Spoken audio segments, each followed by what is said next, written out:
Com essa paulada de informação que eu dei, cara, só se tu exercitar para conseguir fixar um pouco disso. E vamos bater um papo então sobre tubos sonoros. Eu já falei de ondas estacionárias em cordas para vocês. Dê uma olhada se eu já comentei ondas estacionárias em cordas. Não, né? Eu vou falar então um pouquinho aqui na física 7D. Eu vou falar um pouquinho sobre ondas estacionárias antes do nosso sinal. Na física, meus amigos, muitas vezes eu não acreditei no que o professor dizia. Outras vezes, para mim, era óbvio que o que ele estava falando era verdade. A pouca vivência que eu tinha me permitia perceber que fazia sentido no que ele falava. Eu vou te dizer que a maioria da física eu demorei a engolir, porque eu sempre fui muito questionador. Quando o professor ia lá e falava, é assim porque é. Mas parece. Foi por isso que eu parei de ir para catequese. Não, é sério. A minha mãe me convidou, tá, vamos lá fazer a primeira comunhão ou catequese aqui primeiro? Primeira comunhão, não? Catequese é primeiro? Se isso é pior que eu, né?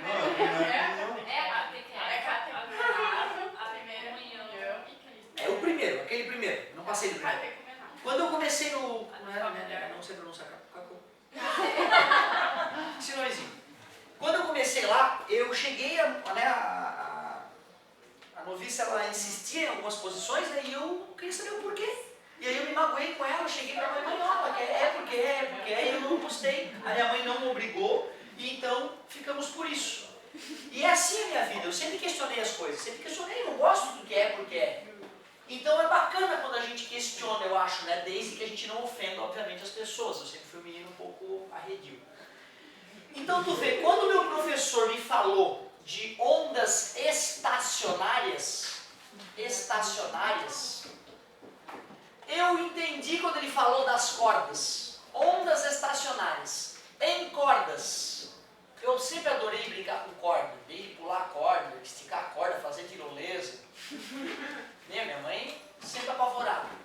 Então assim, quando ele me falou, olha cara, se a gente pegar uma corda, amarrar ela entre dois pontos e sacudir, uma das formas dessa corda esticada sacudir é ela toda ir para cima, ela toda ir para baixo.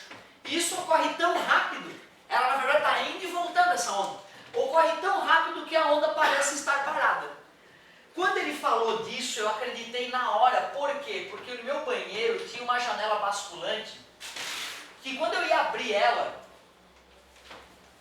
dava um tranco na corda que eu estava segurando e eu via essa figura se formando na minha frente. Eu via lá a corda, dava um tranco e eu via aquela figura. Então todo dia eu basicamente via isso de relance, não entendia o que era. Quando ele falou, eu entendi a onda estacionária da corda. Então foi algo palpável. Eu não fiquei delirando quando eu vi aquilo. Que legal, cara, aquilo ali era uma onda. Porém, quando meu professor disse ondas estacionárias em tubos, ele me disse, tem o tal do tubo aberto. É quando a gente pega um caninho e aí está aberto dos dois lados, ele chamou de tubo aberto. Aí ele me disse que se a gente bota o ar para vibrar ali nas redondezas do tubo, uma das maneiras do ar vibrar é assim, ó. Levantei a mão imediatamente, professor. Adorei as ondas estacionárias nas cordas, eu acredito no senhor, eu vi já isso acontecer. Agora ele está me dizendo que tem um tubo e o ar vibra daquele jeito no tubo. Eu não. Me desculpa, respeito muito o senhor, adoro o senhor, mas eu não acredito. Aí, cara, ele falou que na verdade tinha um experimento chamado de tubo de Kundit, que mostrava a verdade sobre aquele desenho tosco que eu fiz para vocês. A experiência do tubo de Kundit é uma experiência que se o aluno gosta muito de física, ele faz em casa depois de algum esforço. Ele pega uma garrafa PET, acabou lá o refri na casa, ele pega a garrafa PET, corta a garrafa PET, tanto o gargalo quanto a bundinha da garrafa, pega qualquer tipo de pó que ele tenha na casa, isopor em pó é uma boa, pega lá um brinquedo que sobrou, aquele isopor, dá uma raladinha e joga um pouco de isopor em pó aqui, espalha. Tu vai na internet e baixa aquele programinha para testar a saúde auditiva do vovô, lembra? Tem um programinha que a gurizada nova sempre baixa. E ele pergunta, vô, tá escutando? Porque o programinha mostra, né? Ele mostra a idade que a pessoa tem e até que barulho ela escuta. Porque quando a gente vai ficando mais velho, o sistema auditivo vai perdendo a capacidade de reconhecer sons agudos próximo do 20 mil Hz. Então o aparelhinho ele vai lá e emite 20 mil, 19 mil, certo? Vai aumentando a frequência. O jovem escuta desde os 20 mil. Uma pessoa que tem uma idade mais avançada, ela só vai escutar a partir dos 15 mil Hz. Então ela não vai escutar o começo da brincadeira. Na verdade não tem um só, são vários. Então tu testando sua audição, digita qualquer coisa no Google Play ou no do iPhone, né? Também vai funcionar. Digita lá, né? Teste de audição, certo? Sons agudos e graves. O que tu vai ver? Tu vai ver que aquele aparelhinho, tu pode selecionar a frequência que tu vai emitir, desde uma bem aguda ou uma mais grave. Aliás, tá ficando mais aguda, né? Cara, tu pegou o teu aparelhinho, engatou na caixa de som do teu mini system lá e ligou. Primeiro tu liga uma frequência bem baixa. Bota a tua caixa de som próximo dessa garrafa PET que tu cortou a tampa e o bico e encheu de isopor em pó. Cara, quando tu ligar o barulho, tu vai ver os isoporzinhos sambando ali. E de repente, cara, aí tu vai aumentando a frequência do teu som. E fica olhando, mas fica olhando que tu não vai te acreditar. De repente, aquele isopor saculejante dentro da garrafa vai se amontoar, bicho, bem no meio da garrafa. Como é que tu explica que um monte de poeira se acumulou ali no meio e varreu todo o resto, ó, aqui ficou limpo? Se o ar está vibrando, a única explicação é que aqui o ar está vibrando bastante, aqui o ar está vibrando bastante, e se essa poeira está parada ali, a única explicação é que o ar está parado ali. É por isso que eu desenho um nó, onde a montanha se formou, e desenho um ventre, indicando que o ar está vibrando. Aí eu comecei a ficar um pouco mais satisfeito, ainda desconfiado, mas eu disse, é possível. É possível que realmente aquele desenho reflita a verdade. Se tu aumentar a frequência desse experimento que chama tubo de Condit, se tu aumentar a frequência, outro susto tu vai tomar. Então tava lá, né? E aí ocorreu aquele montinho. Aí tu vai. Quando tu aumenta a frequência, vai se espalhar de novo a poeirinha e elas vão ficar sambando e tu vai aumentando a frequência. De repente, uma mágica de novo. Não sei como é que essas safadas se combinam, mas elas formam duas montanhas. Duas montanhas de poeira, próximas das bocas abertas. Essa distância é a metade dessa distância. Como que essas safadas se combinam para fazer os montinhos ali? Só se tu entende que o ar está vibrando bastante aqui, vibrando bastante aqui, bastante aqui. E aqui paradinho. Aonde o ar está parado eu desenho um nó. Aonde o ar está vibrando eu desenho um ventre. Aí tudo bem, eu comecei a acreditar. É razoável, eu vou acreditar, dá para continuar a aula, pouco chato. Como é que a gente chama esses padrões de vibração, seja na corda, seja no tubo aberto? Esse primeiro padrão de vibração a gente chama de primeiro harmônico. O segundo padrão de vibração de segundo harmônico. E assim por diante. O que eu gostaria que vocês percebessem é que o harmônico, seja de uma corda, seja de um tubo aberto, é igual ao número de ventres que se forma na onda estacionária. Por isso que o segredo para tu matar uma questão de onda estacionária é tu saber relacionar o tamanho da corda, que a gente chama de L, geralmente, ou o tamanho do tubo, que a gente vai chamar de L, com o comprimento de onda, da onda que se formou. Que história é essa mesmo de comprimento de onda? Se eu faço uma onda completa, fazer aqui o ponto de equilíbrio, amplitude, crista, vale, crista. Uma das maneiras de reconhecer o comprimento de onda é de crista até crista, mas não é obrigatório. Isso aqui também é um comprimento de onda, né? Professor, Fala, meu querido. se ali no isopor você botasse um material metálico, daria certo também o experimento? Talvez tu precisasse de uma caixa de som mais poderosa para fazer o material metálico vibrar. Porque a vibração não é eletromagnética, é uma vibração mecânica. Então é importante que seja um material leve para que a pouca energia do som consiga fazer o material vibrar. Funcionaria, mas eu precisaria de mais pressão sonora. E o material de preferência bem particulado, bem fininho, metálico, mas fininho. Funcionaria. Se eu faço essa onda defasada, gente, ou seja, onde é crista eu faço um vale, onde é vale eu faço uma crista. Juntando duas amplitudes dá um ventre, tá vendo? O que eu gostaria que vocês percebessem? Se um comprimento de onda tem dois ventres, um ventre tem quantos comprimentos de onda? Meio. Conseguem perceber que um ventre tem meio comprimento de onda? Isso é fundamental. Se tu consegue enxergar isso, tu olha, conta quantos ventres se formou na figura e escreve 1 lambda sobre 2, um ventre, é igual ao tamanho da corda. Se tu vê que tem dois ventres, tu escreve 2 lambda sobre 2 é igual ao tamanho da corda. Perceba que no segundo harmônico o comprimento de onda equivale ao tamanho da corda vibrante. Vai, me ajuda. Contou. Escreve o quê? 3 lambda sobre 2, porque cada ventre é lambda sobre 2. E isso é o tamanho L. Obrigado. L maiúsculo, L minúsculo, tanto faz. Se vocês forem ver, o tubo aberto é igual, porque meio ventre mais meio ventre dá um ventre. 1, 2. 2 ventres. 1, 2, 3. Quando eu vi isso, e eu já estava desconfiado do tubo, eu pensei, dane-se, se aparecer tubo, eu finjo que é uma corda, desenho uma corda, faço como se fosse corda e acerto igual. Fiquei quietinho, para o senhor não pegar no meu pé. E fiquei fazendo tudo como corda. Onda estacionária em corda, em tubo aberto, dá no mesmo? E se fosse o enésimo harmônico? Em vez de 1, 2 ou 3, seria N. Se eu quisesse generalizar esse raciocínio para o enésimo harmônico, eu faria desta maneira. Porém, na aula subsequente, o professor disse: hoje nós vamos falar sobre tubos fechados. Eu amo maldito tubo. De novo. Imagina que eu não pensei para ele fazer com tubo, né? Como todo jovem, a gente quer que o professor desapareça e que a gente possa respirar um pouco. E lá veio o cara com mais tubos, só que dessa vez, tubo fechado. Duvido que algum de vocês não tenha usado um tubo fechado para emitir sons alguma vez. É a tampinha de caneta clássica, né? Isso aqui eu tenho medo de soprar, porque eu vou me cagar todo de coisa. Mas vocês devem ter aqui, em nome da ciência, é um tubo e esse é aberto, cara.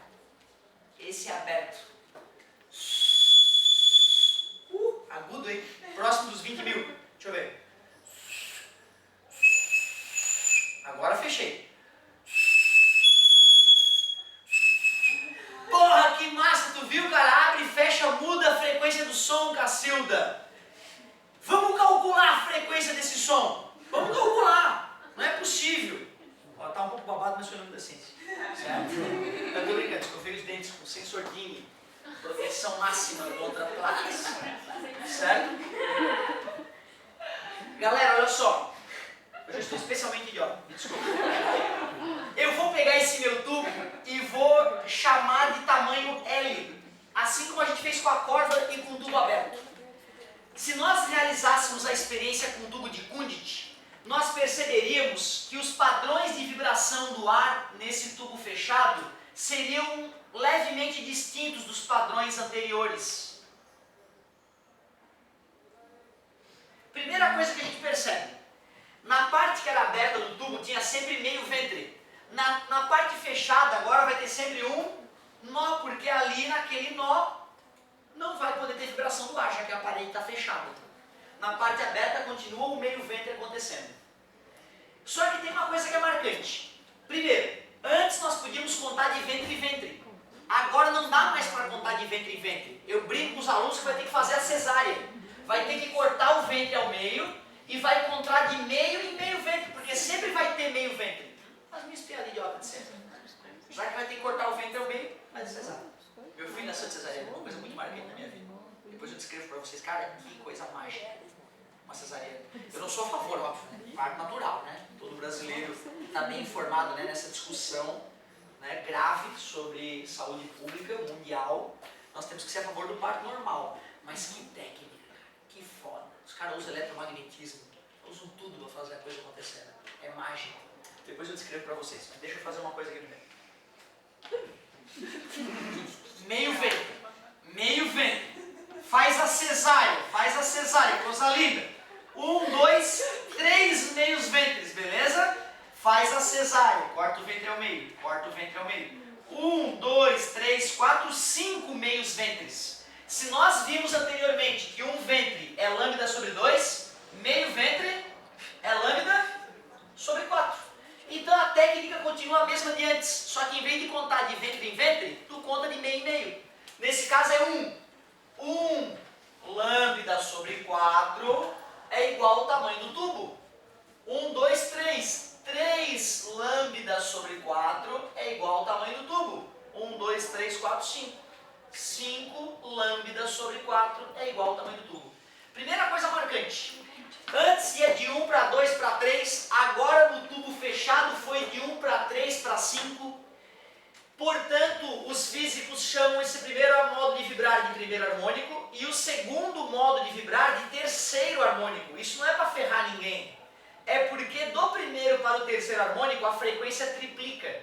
Do terceiro para o quinto a frequência aumenta quanto?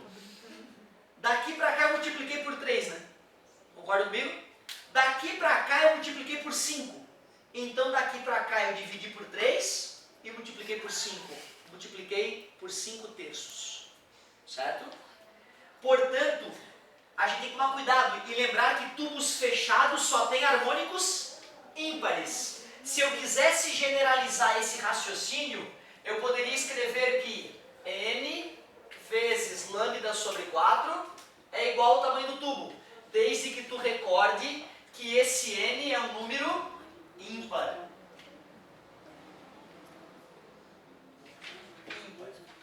Para te mostrar como é que é o caso clássico disso cair no vestibular, vamos pegar mais ou menos o tamanho daquela tampinha de caneta que eu assoprei.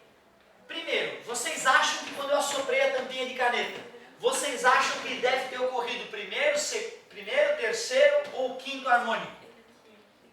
Pode ser. Pode ser. Eu vou testar. Nós vamos fazer a conta e já vamos ver se era o quinto harmônico. Porque tu sabe, né, que o ser humano só escuta até 20 mil Hz. Era bem agudo o som, né? Pera aí. Quando eu fechei a tampinha, vamos supor que fosse o quinto harmônico. Se for o quinto harmônico, dá para calcular qual é o comprimento de onda, já que eu sei o tamanho da tampinha. 4 centímetros, eu vou chutar desse até um pouco menos, mas 4 vai ser um número gostoso para a gente usar no quinto harmônico. Ó. Dá uma olhada. Se eu estou supondo que o tamanho da tampinha que eu assoprei tem 4 centímetros, eu vou dizer que a velocidade do som no ar é 340 metros por segundo. Vamos determinar qual foi a frequência do quinto harmônico, para ver se ela condizia com aquele som agudo que quase chegou a doer nos nossos ouvidos. Primeiro, já que é o quinto harmônico que nós estamos supondo, 5 lambda sobre 4 é igual, o tamanho do tubinho que eu assoprei tinha 4 centímetros, centímetro não é no sistema internacional. 4 vezes 10 dá menos 2 para passar para metro. Está dividindo, passa multiplicando, está multiplicando, passa dividindo, o comprimento de onda fica 4 vezes 4, 16 quintos, vezes 10 dá menos 2. 3, 1 dividido para 5 dá 0,2, 3,2 vezes 10 dá menos 2 metros. Se eu sei o comprimento de onda e sei a velocidade do som no ar aproximadamente, vai dar para calcular a frequência. 340 é igual a 3,2 vezes 10 na menos 2 vezes F. F é igual a 340 que divide 3,2 vezes 10 na menos 2. Eu poderia simplificar por 2 se eu quisesse, né? Ficaria frequência igual a 170 dividido por 1,6. 170 dividido por 1,6. Igual as casas, elimina a vírgula. Vai dar 1, sobra 1, abaixo 0, não dá. 0 para poder baixar mais um 0. Dá 6, dá 96. Sobra 4. Vírgula para baixar o primeiro 0. Dá 2, dá 32. Sobra 8, abaixo 0, dá 5. Faz sentido? Faz, né? Porque 300 dividido para 3 dá 100, né? Então, 100 e poucos. Vezes, ó, 106. vírgula 25, passa para cima, vezes 10 na 2. Frequência igual a 10.625 Hz. Olha, eu acho aceitável, porque estava doído, estava muito agudo. Se fosse o primeiro harmônico, a frequência seria 5 vezes menor. A gente dividiria por 5. Então tu vê, ó, se eu quiser calcular a frequência do primeiro harmônico, era só dividir por 5, que daria 2.125 Hz. Qual é a frequência do terceiro harmônico? Basta multiplicar por 3, né? De 1 para 3, né? 3 ficaria 6.375 Hz. Então eu aceito, cara, que estava próximo do quinto harmônico. Foi um bom chute. Ou um bom raciocínio. Se tivesse sido sétimo harmônico, vezes 7 dá 14.000. Audível ainda. Nono harmônico não pode ser. Talvez. Se o cara for bem novinho, né? Eu tô com 32. Quando meus alunos trouxeram um aparelhinho que avacalha com pessoas mais vividas, já baixasse? Baixei e meu deu problema de cabeça. Ó, mas depois você testa com calma. Quando meus alunos me trouxeram... Sério? Que loucura, cara, tu vê. Meus alunos me trouxeram essa, né? Professor, vamos ver quantos anos tu tem aqui do ponto de vista auditivo, né? Aí vai o barulhinho, me diz quando é que tu escuta. E aí foi demorando, e a galera já começou a rir do lado, eu já vi que eles já estavam escutando, entendeu? E eu fui ficando nervoso, aí bateu lá perto dos 30 e poucos, comecei a escutar, cara. Fiquei impressionado como eles, né, mapeiam bem esse capacidade auditiva humana com o passar da idade. Então tu vê, adorei o bom senso de vocês na hora de fazer a brincadeirinha. Que loucura, né, cara? Com um pouco de física básica dá pra fazer uns cálculos que às vezes a gente não supõe, né? Muito bom, gostei de ver a tua iniciativa também. Cara, de ondas está... Não, que é legal, né? Porque, pô, se tu fala isso, não, tá legal, mas nunca, né? Se o cara vai lá e usa, é uma forma legal de tu estar estudando indiretamente. Seria bacana a gente começar agora a dar uma olhada, de repente, no efeito Doppler, se o tempo nos permitir. Efeito Doppler. 10 minutos? 2.